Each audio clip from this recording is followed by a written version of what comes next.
आज की बात। स्वागत।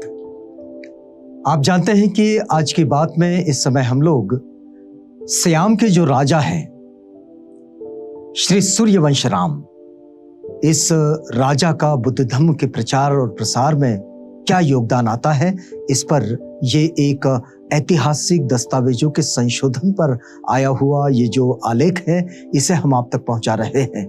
दरअसल ये जो संशोधन है, ये संशोधन भदंत डॉक्टर सावंगी मेधनकर जी का है, जिन्हें भिक्षु मेधनकर के नाम से लोग जानते हैं। तो आइए इस कड़ी में आगे बढ़ते हैं। हमने पिछली कड़ी में ये देखा कि राजा श्री सूर्यवंश राम, जो थाई राजा है, सियाम के राजा कहलाते हैं, इस बौद्ध सम्राट ने अपने राज्य में कई विहार बनवाए, बुद्ध धर्म के प्रचार की व्यवस्थाएं की, लगभग 100 जातकों को दीवारों पर उकेरा और उसके साथ ही सिलोन से जो बोधि वृक्ष की शाखा है वो सियाम में लाकर, मतलब थाईलैंड में लाकर उसको रोपित भी किए। लेकिन अपने इस धर्म कार्य से वे संतुष्ट नहीं थे। उन्हें लगा कि इसमें कुछ कमी है, तो इसकी पूर्ति के लिए उन्होंने सिंहल के संघ को मान्यता दी। सिंहल के संघ को मतलब श्रीलंका के संघ को, और वहां के बुद्ध धर्म को परिशुद्ध धर्म माना।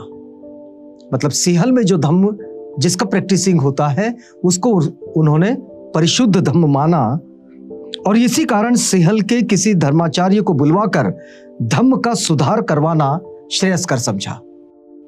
यह बौद्धों की बड़ी विशेषता है। बौद्ध लोग अपनी चीजों को बार बार ठीक ठाक करने के लिए इकट्ठा होते हैं, और वे लोग जो इसमें बहुत बेहतर होते हैं उनको बुलवाकर अपनी चीजों को बार बार ठीक करवाने के लिए उसका मूल्यांकन करते हैं।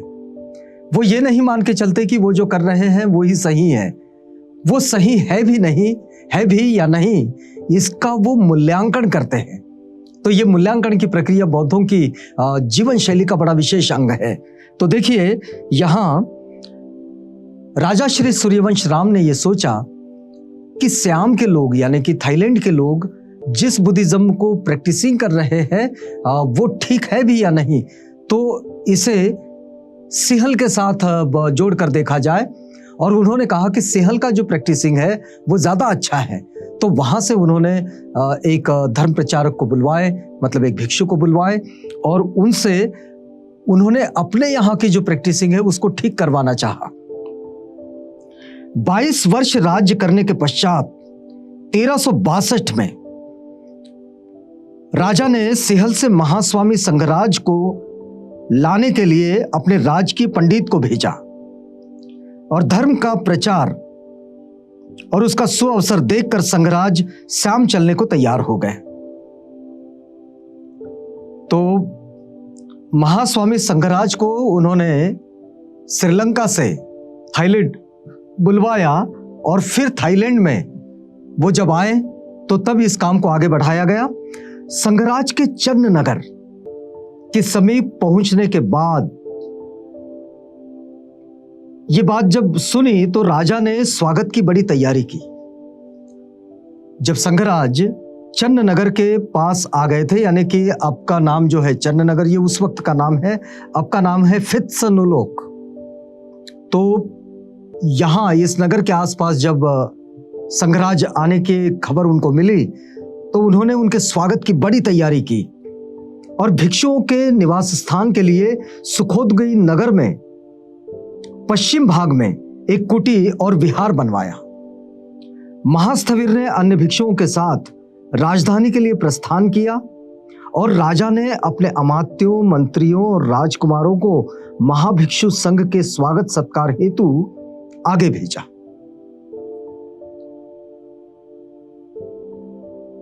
राजा अलग व्यवस्था में लगे और अपने सारे दरबारियों को भिक्षुओं के स्वागत के लिए दूसरी तैयारी में लगा दिया, और वे सब चन्नपुर गए।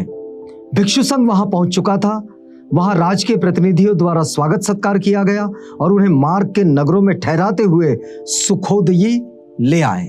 और इस तरह से संघराज सिलोन से ये थाईलैंड पहुंचे, और भारी सत्कार के बाद राजा ने महास्वामी संघराज तथा उनके सहधर्मी भिक्षुओं से अपने बनवाए विहार में वर्षावास करने की याचना की।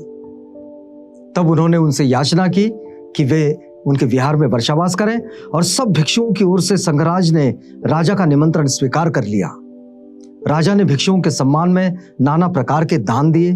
उन्होंने भगवान की एक विशाल प्रतिमा बनवाई और स्वर्ण, रजत व 10 प्रकार की अन्य बहुमूल्य वस्तुएं, चिवर आदि परिष्कार दान किए।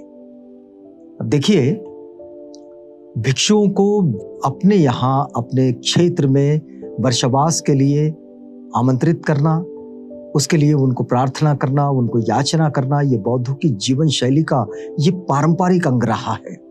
और आज भी ये बात सारे बौद्धों की जीवन शैली में दिखाई देती है। तो ये जो श्रेष्ठ परंपराओं का जो जतन किया जाता है, ये जतन वास्तव में हमारे जीवन को बेहतर बनाने में बड़ा सहायक सिद्ध होता है। तो यहाँ भी भिक्षुओं के वर्षावास की जब उनको प्रार्थना की गई, तो संघराज ने इस बात को तो स्वीकारे, और स्वीकारने के बाद भिक्षु संघ के साथ वे रुके। और जब वर्षावास उनका संपन्न हुआ, तो देखिए, राजा श्री सूर्यवंश राम ने उन्हें चिवरदान किया, बहुमूल्य वस्तुएं दी, और एक प्रतिमा बनवाई तथागत बुद्ध की, विशाल प्रतिमा, जिसका उद्घाटन उन्हीं के द्वारा हुआ। और वर्षावास की समाप्ति पर राजा ने महास्वामी संघराज तथा उनके साथी भिक्षुओं को अपने हेम प्रसाद नामक राजभवन में निमंत्रित किया और उनकी वंदना करते हुए अंजलिबद्ध होकर प्रार्थना की। और फिर उनके प्रार्थना में देखिए कैसी प्रार्थना है कि मैं चक्रवर्ती संपत्ति, इंद्र संपत्ति तथा ब्रह्म की संपत्ति नहीं चाहता। मैं केवल बुद्ध होना चाहता हूं, जिससे भवसागर में पड़े प्राणियों की सहायता कर सकूं। ये राजा श्री सूर्यवंश राम की प्रार्थना एक संकल्प के रूप में आती है कि मैं कोई संपत्तियों का अधिकारी नहीं बनना चाहता, मैं इंद्र संपत्ति नहीं चाहता, मैं कोई ब्रह्म संपत्ति नहीं चाहता, लेकिन मैं ये चाहता हूं कि मैं बुद्ध हो जाऊं। ये एक बड़ा संकल्प है, बुद्ध होना। हर एक बोधिसत्व की ये चाहत होती है कि वो धीरे धीरे शनय शनय आगे बढ़े और बुद्धत्व को प्राप्त करें। और वो फिर आगे क्या कहते हैं, देखिए, कि मैं बुद्ध होना चाहता हूं, क्यों? जिससे भवसागर में पड़े प्राणियों की सहायता कर सकूं। तो बौद्धों की जो जीवन शैली है, जो दुख मुक्ति का वो जीवन जो जीते हैं, उसमें ये संकल्प, ये सबसे महत्वपूर्ण संकल्प माना जाता है। और ये संकल्प ही मनुष्य को बेहतर भी बनाता है। तो यहां हम रुकेंगे आज की बात में। कल आपसे पुनः मिलेंगे जब हम आज की बात में इसी कड़ी में आगे बढ़ेंगे। तो तब तक के लिए हमें इजाजत दीजिएगा।